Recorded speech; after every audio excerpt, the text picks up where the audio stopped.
Hello internet world and welcome to a new video on the Geek and Noise channel.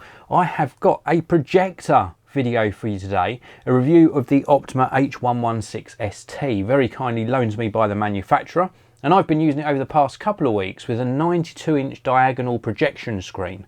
A really good screen, by the way, and I was very keen to see how this performed, and I used it for a lot of different genres of content.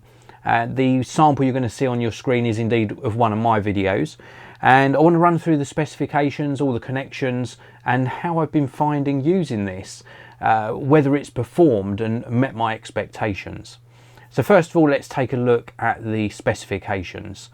This is a DLP projector with a resolution of 1280 by 800, but it does obviously support resolutions higher than that, but that's like the native resolution. I've been running 4K and full HD content through it, and it's been performing absolutely fine.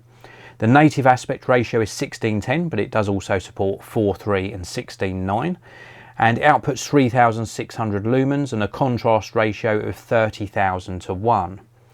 With regards to the projector itself, you can see the lens on the front. We've got an IR receiver for the little remote. We've got a focus wheel as well. And then we've got a series of buttons on the top panel for powering on, getting into the menu system, and also correcting the keystone on the image.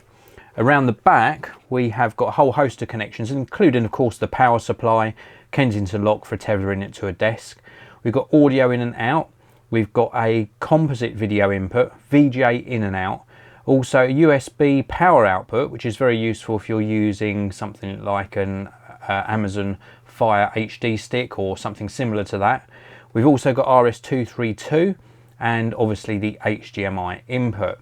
Now, as mentioned before, this is a DLP projector. It does support 3D as well, but I haven't tested the 3D feature of this. Inside the box, you do also get a little tiny remote control. It does all of the functions you'd expect it to. I would have liked to have seen something a bit more substantial, but I think this is pretty common for most projectors to have this type of remote control included.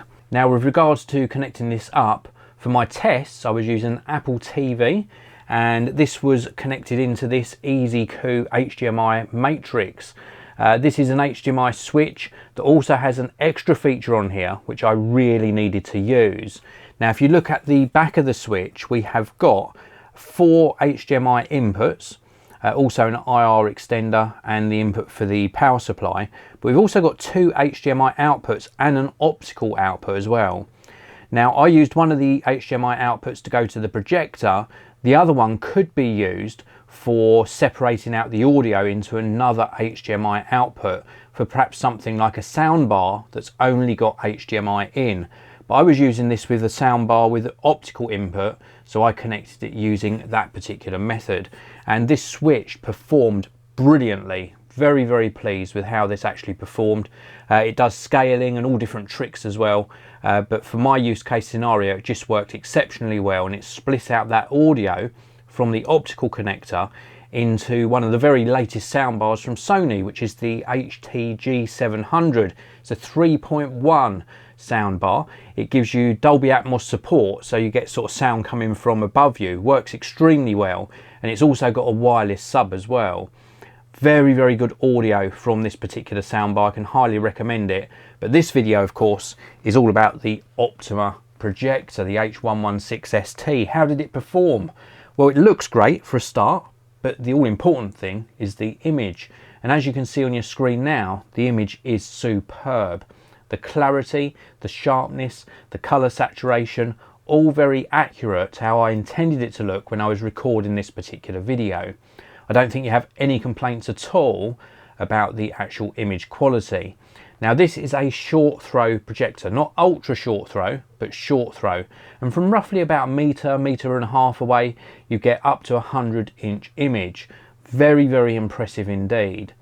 The fan noise, you can hear it. It is obviously there, but once you've got the audio on that's accompanying whatever you're watching, it's not obtrusive. The menu system, very, very well laid out. Really configurable as well. So many different options for changing how the image looks. They've done a really good job on how much you can configure this. Now, something that impressed me as well in the specifications is you can go up to just over a 300-inch image size. that is really impressive. I would think at that size you might start to see some of the pixels or the resolution creeping in, but for the most part, going up to 100, 120 inches, I think it will cope with that really well indeed. Now, I've compared this to some other projectors I'm testing at the moment, and you can certainly see where the money's gone in this. It does produce a really nice image, and I would be really happy to have this as part of my home cinema setup. Of course, we all talk about 4K. They are expensive, but they will look better for the most part. But if you want a really decent 1080p capable projector, then this is well worth checking out. This is the Optoma H116ST. There are links down below to where you can buy it for yourself. There's also a link down there to the Optoma website, so you can check out the full specs on this model and also the other models in their range. I'm hoping to bring you a lot more projector reviews in the future, including some 4K models, so please do subscribe to the channel, hit the subscribe button and the notification bell so you don't miss out on my future videos. And if you enjoyed this one, please do hit that like button. Thanks for watching, everyone. I'll see you in another video very, very soon.